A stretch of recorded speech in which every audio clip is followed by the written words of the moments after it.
Bienvenue dans cet abécédaire autopictographique, où chaque trait dessine le sens profond des mots. Mais avant de commencer, passons en revue quelques définitions. Un mot ou groupe de mots est acropictographique si son initiale est un pictogramme du mot.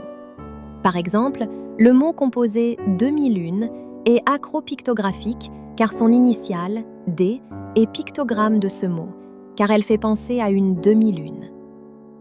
Un mot ou groupe de mots est autopictographique quand c'est une quelconque de ces lettres qui est pictographique du mot. Ainsi, le mot bougie est autopictographique, car la lettre I fait penser au mot bougie, le I étant la bougie et le point la flamme. Nous pouvons maintenant entamer notre voyage à travers l'alphabet. Le A, comme un sommet des Alpes enneigé dans l'azur, où il fait toujours beau en altitude. Le B est bilobé comme cette feuille de l'arbre ginkgo au vent, ou deux bouquins l'un sur l'autre pour nous rendre baba. Le C est un croissant de lune tout recourbé, tel un crochet d'argent pour la pêche au rêve. Le D est la demi-lune, cet astre qui décline doucement dans les cieux au fil de la nuit. Au clair de la demi-lune, mon ami Pierrot. Le E est le râteau dont les dents de fer désherbent l'ennui et rassemblent le foin. Le F prend la forme de la fourche de la moisson, dressée, simple et fière sous le soleil d'été. Le G ressemble à la coquille de l'escargot en colimaçon. Doucement derrière, ne poussez pas.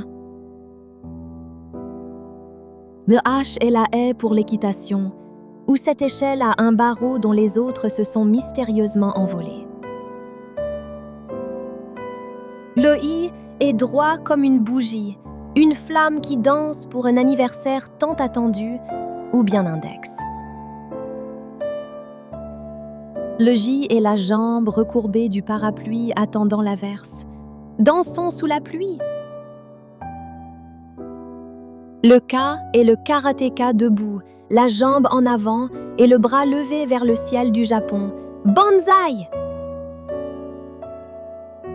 Le L se transforme en club de golf, formant un angle droit, parfait sur le green pour un 18 trous.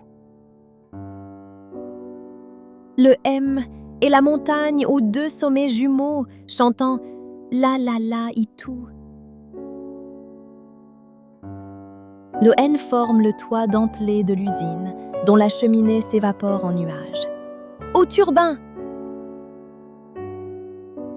Le O évoque l'œil ovale comme une olive verte ou l'orbite circulaire d'un satellite. Le P est une pipe à la verticale. Qui a donc osé cacher la pipe à papy? Le Q est tel une cerise charnue et sa queue, un délice rouge à croquer avec joie. Le R ressemble à la molaire et ses racines arrachées au grand jour. Aïe, ça fait mal. Le S est le serpent aux formes sinueuses, sifflant doucement dans l'herbe haute. Le T fait penser au tire-bouchon en spirale. Qui veut prendre un petit verre avec nous? Le U comme l'urne pour les cendres du défunt. Pour l'incinération, il n'y a pas le feu. Le V de la victoire aux deux doigts levés vers la gloire. Hourra! Le W comme un windsurf laissant un sillage blanc. Il y a du vent dans les voiles. Le X, une croix de Saint-André, un croisement de bois et de destin. Le Y est un yacht blanc et sa quille filant au large ou une fleur de lys posée sur l'onde. Le Z est tel un zigzag en virage serré. Attention au verglas sur la route. Et c'est ainsi que nous avons traversé tout l'alphabet. Merci pour votre écoute et à bientôt!